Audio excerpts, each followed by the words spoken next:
Hey my friends, this is Daniel, and today I want to talk with you about a subject that I once faced in my life, and it's about how to never be broke again.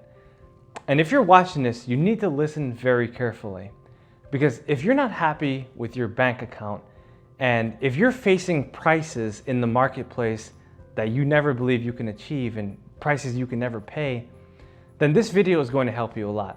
Because I'm going to talk about some suggestions that you can take that can help you to break free and never be broke for the rest of your life. Before I get into the points, I want you to say right now, I am wealthy. I am wealthy. I am wealthy. Repeat it. Because if you believe that you will never be broke again and that you will start to inherit wealth, you will.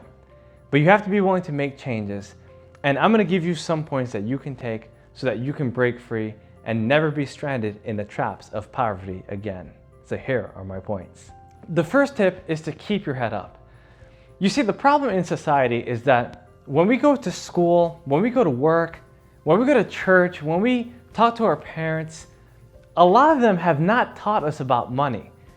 And so we cannot be hurt by understanding that we are in a certain situation because of anyone. We have to realize that it's up to us. We have to educate ourselves. We have to learn about money. And if you're in a predicament where you're hurting, the fact is that you can change. So you gotta keep your head up. You gotta realize that it's possible to get to the next level. You might be stuck with less than $1,000. You might be stuck with dozens of dollars, maybe less than a couple hundred. Whatever it is, you have a chance. You might even have debt like I was. I was $100,000 in debt. But I can promise you that if you stick with what I'm saying, if you continue to believe, if you work toward overcoming that poverty, you most certainly will. So keep your head up. Remember, it's not where you are right now, it's about where you're going to be. So don't let your bank account affect your emotions. Even though you're not sure exactly how you're going to get through the week or even the day, eat it up. Right? Make sure that you realize that tomorrow is going to be a better day. Next week is going to be a better day. You're going to find a way no matter what and determine to start over. Make a decision that you'll never be broke again and say that you're wealthy. Say that you will make it happen because you will. The second tip I want to share with you is to be truthful. You see, you have to face the reality. You cannot pretend that nothing is happening. A lot of people like to go on in life and they feel like they're just gonna be okay, that someday it's just gonna work out, or they might get Christmas money, which might bail them out, or birthday money, or tax returns. But that's not the way you face your situation. You see, in order to change your reality, you have to change your mentality. You have to stand up for what you believe in and determine to make that change in your life. And you've got to be truthful with yourself. I remember the days when I was broke. Man, it was hard. I remember the bills would come in. I wouldn't even try to look at them. I try not to rip open the bills. I try not to look at my bank statements. I avoided my credit score. I did whatever I could to get away from even thinking about money. But the fact is that those are just short-term strategies that will never work in the long term. You must find out exactly where your money is and how you're going to use your current situation to get into a better place. You see, being truthful with your money is the same thing as being truthful with your relationships. If you're stuck in a relationship and someone is tormenting you and giving you a hard time and they're pushy and they're manipulative, you're not going to do well, right? So you got to confront that situation and you have to determine that you're going to get out of that relationship. It's the same thing with losing weight. If you're 50 or 100 pounds overweight, you got to do something about it. You can't just keep overeating. Right? You got to change exactly what you've been doing if you want to get different results. When it comes to your money, are you telling the truth? Are you happy with where you are? Do you like going to the store and seeing prices that you can't afford? Do you like seeing your neighbors having the things that you want? Do you want to travel but you feel like you can't even do it? You can't even look at the plane ticket prices because you're stuck at home and you know that you can't even get that far. Look, you've got to be truthful and you've got to admit that you want prosperity in your life if you want to make that radical change to never be broke again. The third tip is to do your research.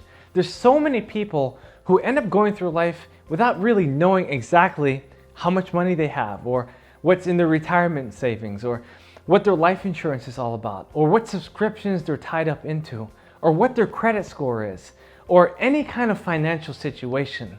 So you want to take a day or two to try to figure this all out, to talk with your spouse or your friends or your parents or whoever can help you. Try to do as much research as you can to learn about your current financial predicament. Because if you learn about it, then you'll be able to change it a lot faster. Now, I know this might hurt doing this, but short-term pain will lead to long-term gain, especially if you get straight with the facts. If you look at the stats, if you look at the interest rates, when you look at the numbers and you start to use your calculator and you write down, the monthly payoff of what your debt might be or your current situation, I bet you little by little, you're going to change. It will help you to become more conscious of your financial goals. You're not going to make a change overnight, I promise you that. But if you keep on doing this and you remain cognizant of where you are, then your research is going to help you to reach the financial safety that you're looking for. When it comes to doing research, you must be diligent. Try to keep your receipts in one drawer. One drawer so you know that when it's time to return a product or service, you can return it because you have the receipt. Try to keep your bills in order. Try to keep it in one place, right? No sense trying to look around all over the kitchen counter and trying to make decisions haphazardly. You can't be confused. You have to read your statements and understand where your expenditures are and what time of the month that they come. Once you do this research, it will put you in a better financial position. The fourth tip is to quit spending unconsciously. Now that you've become truthful and you've made a decision that you'll never be broke again and have done your research, you will start to realize that you might be putting money in places that are not prosperous. In fact, you might be putting your money in places that are full of poverty. And when you put your money in poverty, then you're never going to get prosperity. So you have to watch where you spend your money. You have to watch where every dollar goes and make it your slave so that it can work for you instead of you working for it. Now, this might be a challenge because there's a lot of short-term pain, but there's a lot of long-term gain. You might have to put back those Jordans. You might have to, not eat steak for a week. You might have to cheapen up on some of your seasonings and not buy name brand stuff anymore. But the fact is that if you slash some of your grocery bills, if you slash your car payments, maybe even your rent, it's going to help you long term because then you're going to be able to save 500 or 1,000 or whatever currency you use. You're going to be able to save that money over time, which will give you the confidence and will help you to get out of that situation that you're currently in. A wise man once said that when your outgo exceeds your income, your upkeep becomes your downfall. And so you want to be in charge of your life. You have to be able to control where that dollar is going, and you have to tell it exactly what to do. You have to be able to put that money in places that will help you instead of places that will hurt you. Invest in assets like your mindset instead of liabilities like maybe some luxuries that you've been buying at the mall. Personally, I used to spend a lot of money on food, and at the end of every month, I realized that I was spending too much on this. There was too much month at the end of the money, and I had to change my habits. I had to change the way I was eating. I had to change the way I was programming myself, and I had to cut my food expenditures to at least $1,000.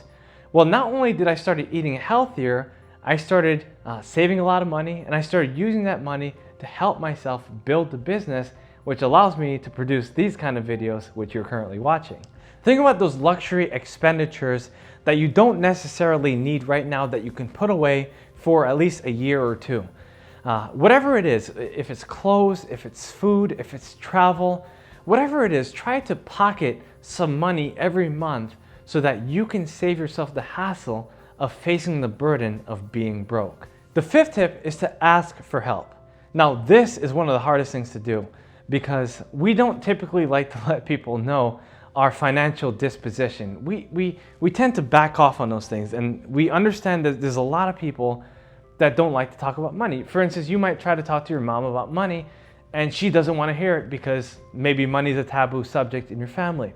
Or you might be trying to talk to your friends or even to your wife or your husband and they don't want to hear it. Well, the fact is that they need to hear it and you need to get clear on what you're trying to do. If they won't hear it, then who else will? You need to find someone that can help you to understand exactly how your money works so that you can be able to get in a better situation. When it comes to asking for help, you have to bend your ego. You have to overcome your ego and you have to put it aside, because a lot of times you might even have to tell people that you're asking for help what your current financial predicament is. You'll have to tell them your credit score. You'll have to tell them what your bank account is, or how much you have in debt, or whatever it is. And you have to be able to put these things aside, especially if you know that this person can help you. Face the facts and ask people for help, because that's what strong people do when they need to make a change, especially a change like this. I always believe prosperity over pride. And if you want to achieve prosperity, you have to be open. You have to be willing to be vulnerable. You have to let it all out there. You can't keep it as this little sacred case, because no one's going to know about it. You have to let people know, because you see, the people that you're looking for are also looking for you. So ask for help and try to find some qualified people that can teach you more about your money. The sixth tip is to save money. Now, I know it might sound obvious, but it's not obvious because of your current situation. You have to start saving money. And me in particular, I like to save at least 10%. Now, if you can save 5%, that's fine too. Eventually you can work up to 10%. But do whatever you can. If you make $100 a week, try to save at least $10 a week. Try to save $5 if you can.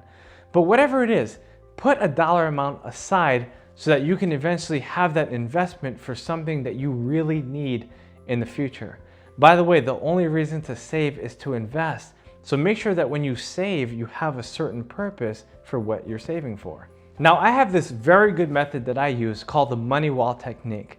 And I actually created a video a while ago called How to Save Money. So check that out, because I cover this technique. But basically what you do is you take, let's say $100, and out of that $100, you take $10 and tack it up on your wall.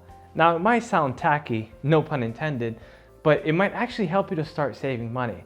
Now, if you're uncomfortable about this because of what it'll do to your wall or having other people see, then just try to put it in an envelope or in a safe, somewhere that you can keep your funding so that you can have a savings account. I bet you that if you do this, you'll be able to save a lot more money in the long run. Now, the seventh and final tip is to learn. You've got to get educated on money if you want to make some advancement in it. Now, there's a lot of people who make the tremendous mistake of trying to get rich quick. They want to get out of their predicament, and they might have a little money saved up, maybe a couple $100s, and they invest in an MLM marketing scheme, or they invest in some kind of scam, and they end up getting caught up in the wrong kind of trap. And the reason why this happens is because money cannot be hastily gotten. You have to take time and you have to learn. You can't expect to be a millionaire in a year. You have to be able to give yourself some time so that you can understand the truth about earning money, because there's a lot to learn, and a lot of it will have to go through experiences for you to find out exactly what money means in your life. Another thing that you have to do is to gain more skills, gain professional skills that can help you raise your income, because you need the skills to pay the bills. Maybe you're making $50 a day and you want to make 100. Well, you probably need better skills, maybe better interviewing skills, maybe better people skills or sales skills if you have a business or a sales job. But whatever it is, try to find those skills and try to access them and learn more about them so that you can make more money and save more money and get out of your current situation. I always like to say an hour a day will keep the debtor away. And if you want to stay out of debt, if you want to stop being broke, then you got to make a change, but you got to study. You got to be able to apply the things that you've learned. You know, if you're listening to this video and you don't take any of the action steps, don't be expecting to change in the next few days or next few months. You've got to take action, you've got to learn, and you've got to apply the things that you've learned in this video and from your other financial education. It's time for you to give up the leisure and start taking up the lessons. You might want to enroll in some course at a low fee, or maybe even go to Barnes & Noble's or your local bookstore and start browsing through some personal finance books. Maybe you just want to flick through some YouTube videos. I've done a lot of videos on saving and earning money. But whatever you do, get educated. Call one successful person a week and try to pick their mind. Try to learn as much as you can about what they have to offer, and eventually you will be in a better circumstance in the long run. To summarize, I want to tell you that this is possible, and if you want to make a change, you have to be deliberate, you have to be action-oriented, and you have to be ready to make that final decision. Hit the go button and decide to go full speed and be ready to change your financial results, because you will never be broke again.